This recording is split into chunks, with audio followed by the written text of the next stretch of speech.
नमस्कार, जय जिनेन्द्र। भविष्य की ओर से मैं आशीष पांडे आप सभी का अभिनंदन करता हूँ। दोस्तों, जैसा कि आप जानते हो, भविष्य जब भी बात करता है ऊर्जा के बारे में बात करता है। जब भी बात करता है सकारात्मक ऊर्जा नकारात्मक ऊर्जा के बारे में बात करता है, क्योंकि भविष्य का मानना है कि इस ब्रह्मांड में, इस सृष्टि में, इस दुनिया में, इस देश के हर कण कण में ऊर्जा का वास है। हर कण में, हर क्षण में, सब जगह ऊर्जा है।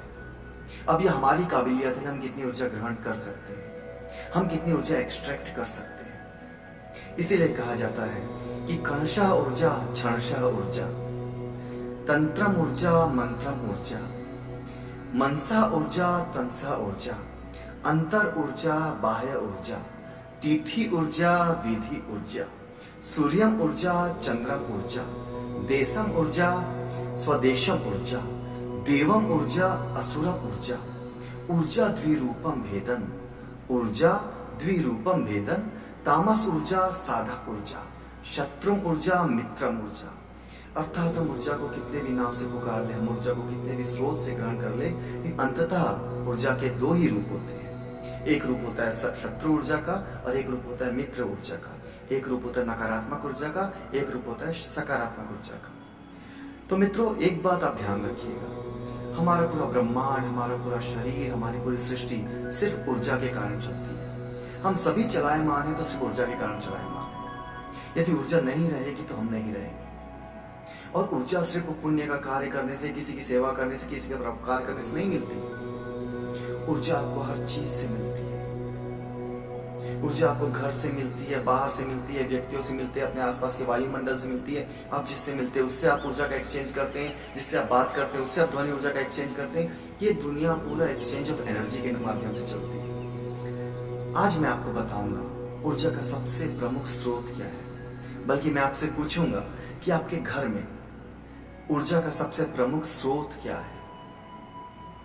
क्या आप जानते हैं?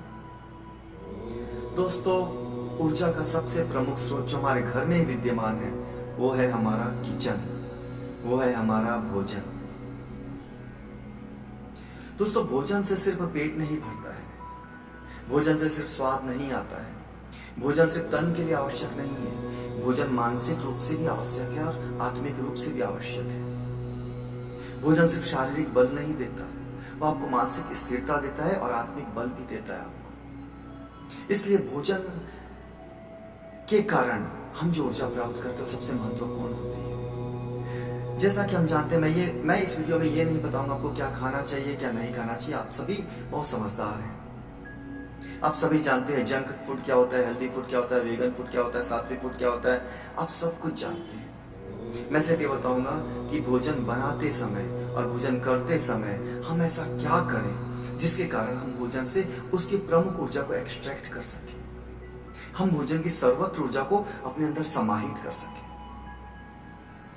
तो दोस्तों, एक चीज आप ये ध्यान रखना कि भोजन बनाने से लेकर भोजन करने तक इस संपूर्ण जो ऊर्जा हमें प्राप्त होती है वो ऊर्जा बहुत ज्यादा प्रभावशाली होती है। तो दोस्तों, मैं आपको कुछ ऐसी विधि बताता हूँ, कुछ ऐसे उपाय बताता हूँ, कुछ ऐसे सॉल्यूशन बताता हूँ जिसके द्वारा आप भोजन की तमाम ऊर्जा को, जो भी उसमें ऊर्जा है, उन तमाम ऊर्जा को आप प्राप्त कर सकते हैं, आप अपने अंदर समाहित कर सकते हैं। सबसे पहला पॉइंट, आजकल की जैसी हमारी लाइफ स्टाइल है, आजकल जैसा कि घरों में कल्चर चल रहा है, उसमें नॉर्मली स्त्री आजकल किचन में प्रवेश नहीं कर रही है।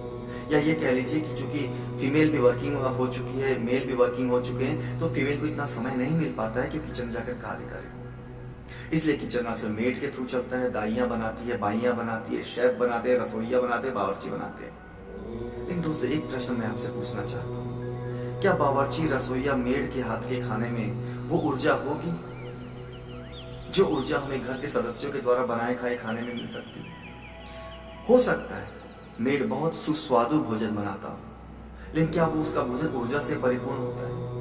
नहीं दोस्तों, ऐसा कदापि नहीं हो सकता। क्योंकि जब घर की स्त्रियां भोजन बनाती है तो उस भोजन में उनका प्रेम, संस्कार, आशीर्वाद, उनके हृदय की भावनाएं शामिल होती है और जो ही ऊर्जा का मुख्य कारक होती है। तो क्या करना चाहिए हमें फिर इस परिस्थिति में? सबसे पहला ध्यान रखें, और ये बातें मैं स्त्रियों से प्रमुख रूप से कहना चाहूंगा कि कोशिश कीजिए घर की सबसे पहली 3 रोटी आप बनाएं। जो कहा जाता है 3 रोटी जानवरों को अर्पित की जाती है, वो रोटी आप बनाएं। वो भी संभव नहीं है। तो जब भी घर में खाना बनता रहे तो उसके आटे को जाकर या उसके भोजन सामग्री को जाके हल्का सा स्पर्श कर दे।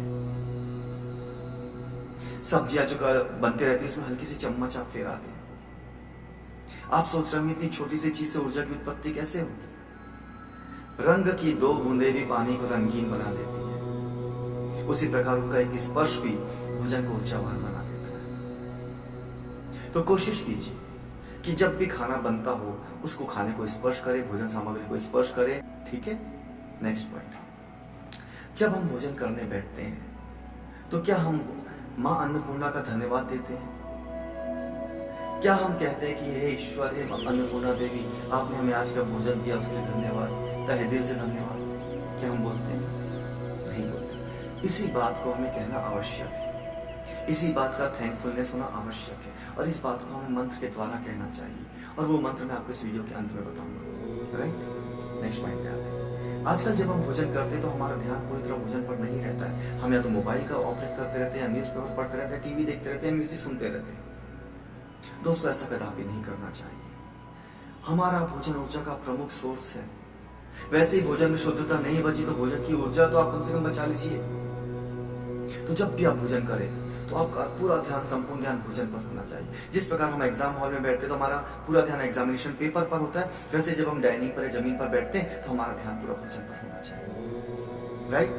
नेक्स्ट पॉइंट पर आते हैं। नॉर्मली आजकल जो हमारी डाइनिंग टेबल है वो एक हमारा गॉसिप सेंटर बन गई है, एक डिस्कशन टेबल बन गई है। जब भी भोजन करें कम से कम बोले, मौन व्रत ले ले, जितना आवश्यक उतना ही बोले।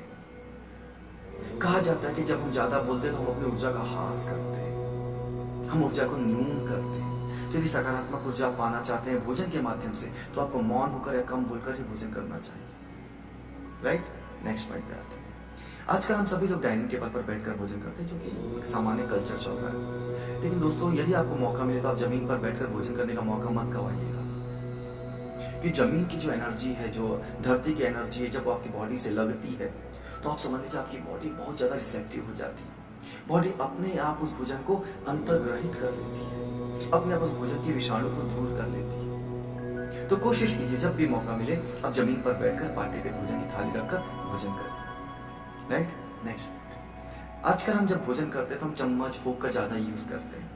मैं फिर से कहना चाहूंगा कि जब भी संभव हो, जितना भी संभव हो, आप हाथों के द्वारा भोजन करें। आप भोजन करने में हाथों का प्रयोग करें। हमारे हाथों में पंच तत्व होते हैं, जल, अग्नि, धरती, वायु, आकाश। वैसे हमारे भोजन में पंच तत्व होते हैं, जल, अग्नि, धरती, वायु, आकाश। जब इन दोनों का समामेलन होता है, इन दोनों का संगम होता है तो भोजन अमृत तुल्य हो जाता है। भोजन में अमृत के गुण आ जाते हैं। तो एकदम ध्यान रखिए, जब भी मौका मिले या जब भी संभव हो, यदि आपको हाथों से भोजन करने का मौका मिला तो उसको कदापि मत गवाइए। कोई भी चम्मच या फोक की डिमांड मत कीजिए, आप हाथों से खाइए। फिर देखिए उस भोजन का स्वाद, उस भोजन की ऊर्जा और उस भोजन के पंच तत्वों का कॉम्बिनेशन। राइट। नेक्स्ट पॉइंट पे आते हैं। जब भी हम भोजन करते हैं तो हमारा मुख किस दिशा में होना चाहिए, बहुत इंपॉर्टेंट है। कुछ एक दिशा सुपाच्य होती है और कुछ एक दिशा मतलब प्रेत दिशा कहलाती है, जो सुपाच्य नहीं करती है भोजन को। हमारा मुख हमेशा पूर्व और उत्तर दिशा की ओर होना चाहिए भोजन करते समय। इससे हमारा शरीर जब भोजन को ग्रहण करता है, शरीर के अंदर के ऑर्गन उस भोजन को पचाने में अपने आप को समर्थ पाते हैं। फिर भोजन यदि गरिष्ठ भी क्यों ना हो, वो आसानी से पच जाता है। राइट। नेक्स्ट पॉइंट पे आते हैं। जब भी हम भोजन करके उठते हैं तो नॉर्मली कहा जाता है कि भोजन की थाली को खुद उठा के रखना चाहिए, लेकिन अब ये संभव नहीं है। तो कम से कम एक बात अवश्य करना चाहिए कि उस भोजन की थाल को थोड़ा सा खसका कर रख देना चाहिए। दोस्तों, ये बहुत इंपॉर्टेंट है। इससे भोजन के प्रति आपका सम्मान व्यक्त होता है, और जिस चीज का आप सम्मान करते हैं वो चीज आपको रिटर्न में सम्मान ही देगी, रिटर्न में ऊर्जा ही देगी। राइट। नेक्स्ट पॉइंट पे आते हैं। जब भी आप भोजन खत्म करें, भोजन बनाने में बहुत सारे लोगों का हाथ लगता है, उन सभी लोगों को मन ही मन धन्यवाद अदा कीजिए। संभव हो तो सम्मुख बोलिए, एक मन ही मन तो धन्यवाद अदा जरूर कीजिए कि आपके द्वारा जो मुझे भोजन की प्राप्ति हो रही है, आप सभी का तहे दिल से धन्यवाद। राइट। नेक्स्ट पॉइंट पे आते हैं। मैंने आपको इसके पहले के पॉइंट बताया था कि भोजन को शुरू करने के पूर्व एक मंत्र बोलना चाहिए। ध्यान से सुनिएगा वो मंत्र क्या होता है। वो मंत्र होता है ओम ह्रीं पंच श्रीं नमः। ओम ह्रीं पंच श्रीं नमः। ओम ह्रीं पंच श्रीं नमः।